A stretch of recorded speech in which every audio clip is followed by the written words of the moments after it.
Assalamualaikum warahmatullahi wabarakatuh. Bertemu kembali dengan saya Maryam Nur Azizah Rahma pada kelas Informatika kelas 7. Hari ini kita akan melanjutkan pembahasan kita tentang sistem komputer, yaitu tentang perangkat lunak komputer. Nah, ini adalah kompetensi dasar dan tujuan dari pembelajaran kita hari ini. Mohon disimak ya.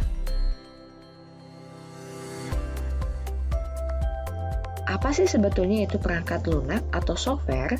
Di sini kita akan membahas yaitu bahwa software atau perangkat lunak merupakan kumpulan perintah yang dieksekusi oleh mesin komputer dalam menjalankan pekerjaannya.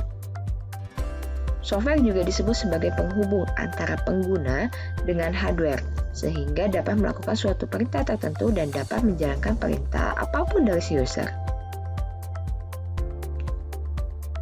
Apa saja sih yang termasuk ke dalam perangkat lunak? Yang pertama adalah data yang telah diformat. Yang kedua adalah data yang disimpan secara digital. Yang ketiga adalah program komputer. Sedangkan yang keempat adalah berbagai informasi yang bisa dibaca dan ditulis oleh komputer. Nah, apa sih ini? Ini adalah sebuah kode-kode yang dituliskan oleh seorang programmer atau pemrogram. Apa itu?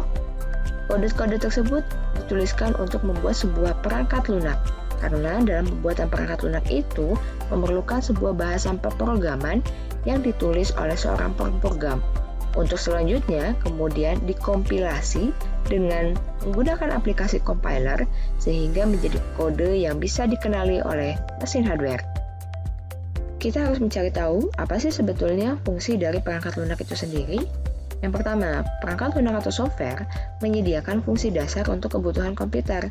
Yang kedua, software juga digunakan sebagai penghubung antara software yang lain dengan hardware. Yang ketiga, software mengatur berbagai hardware untuk bekerja secara bersama-sama. Yang keempat, perangkat lunak atau software juga digunakan sebagai penterjemah terhadap software yang lain dalam setiap instruksi-instruksinya dimasukkan ke dalam bahasa mesin sehingga dapat diterima oleh hardware. Apa saja jenis dari perangkat lunak?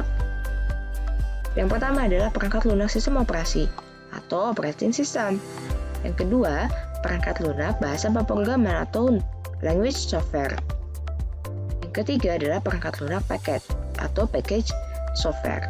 Kita akan bahas satu persatu ya. Dimulai dari membahas tentang sistem operasi.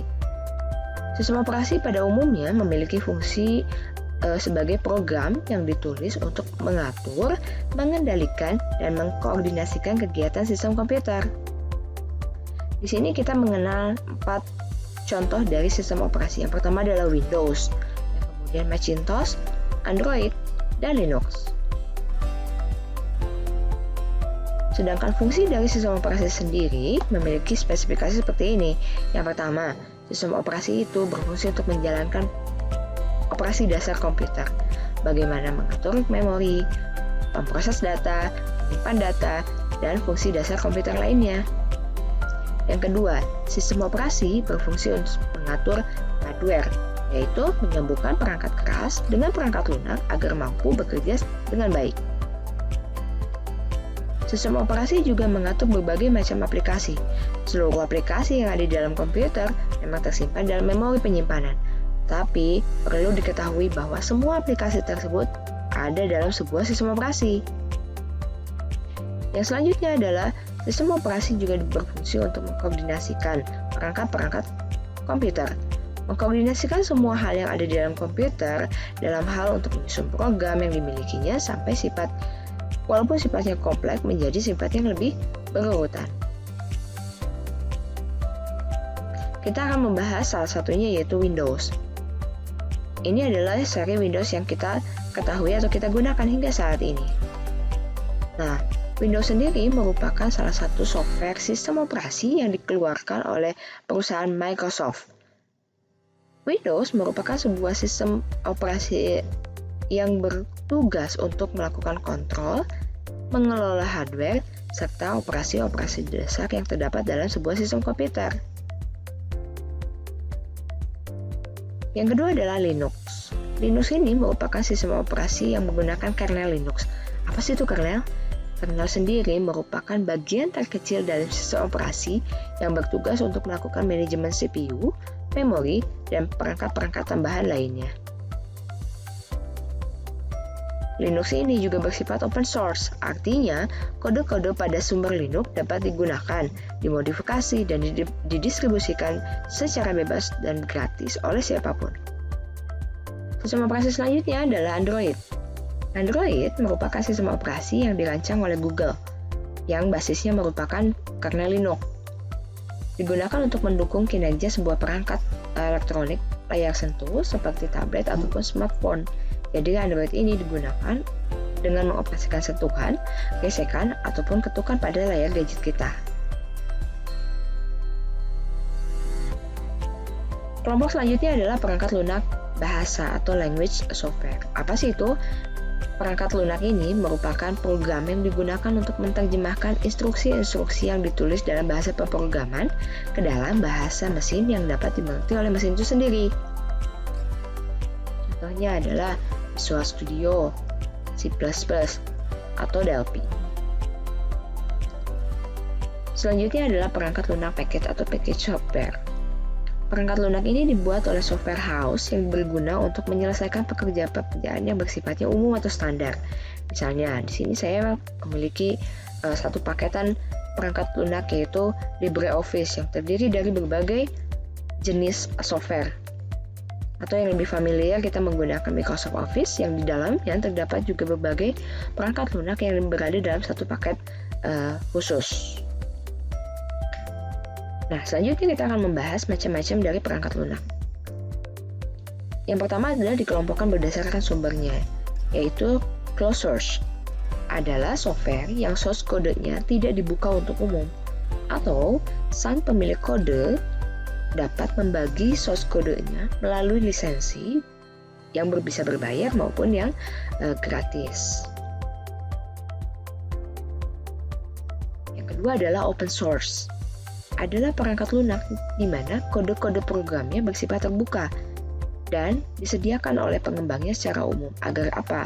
Agar dapat dipelajari, diubah, dimodifikasi, dikembangkan lebih lanjut dan disebarluaskan secara bebas. Macam-macam perangkat lunak yang kedua berdasarkan kategori lisensi, yaitu freeware atau perangkat lunak gratis yang dapat digunakan tanpa adanya batasan waktu. Freeware akan memberikan source kodenya jika pengembang aplikasi berhenti mengembangkan produk freeware kepada pengembang yang lain. Nah, perangkat lunak selanjutnya yaitu shareware. Shareware merupakan perangkat lunak uji coba yang diberikan secara gratis dengan keterbatasan fitur tertentu, seperti ketersediaan, fungsi, dan kenyamanan yang tidak dapat dimanfaatkan secara maksimal. Untuk dapat memperoleh manfaat, hasil, dan fungsi dari software ini secara maksimal, maka si pengguna harus melakukan pembayaran terlebih dahulu untuk membeli lisensi, sehingga dapat dioptimalkan dengan lebih baik. Nah, yang ketiga adalah commercial software. Commercial software menjadi perangkat lunak yang tujuannya bersifat komersial, yang dapat dibeli kepada pendistributor atau pengembang software atau juga kepada rekanan pengembang software lainnya. Pengguna juga dapat membeli software tersebut, tapi sayangnya tidak dapat menyebarluaskan atau membagikan ulang software secara bebas tanpa izin. Demikian materi pembelajaran kita hari ini. Semoga apapun yang tadi kita telah pelajari dapat memberikan pengalaman belajar bagi kita dan mengenal lebih tahu apa itu perangkat lunak pada sebuah sistem komputer. Terima kasih. Assalamualaikum warahmatullahi wabarakatuh.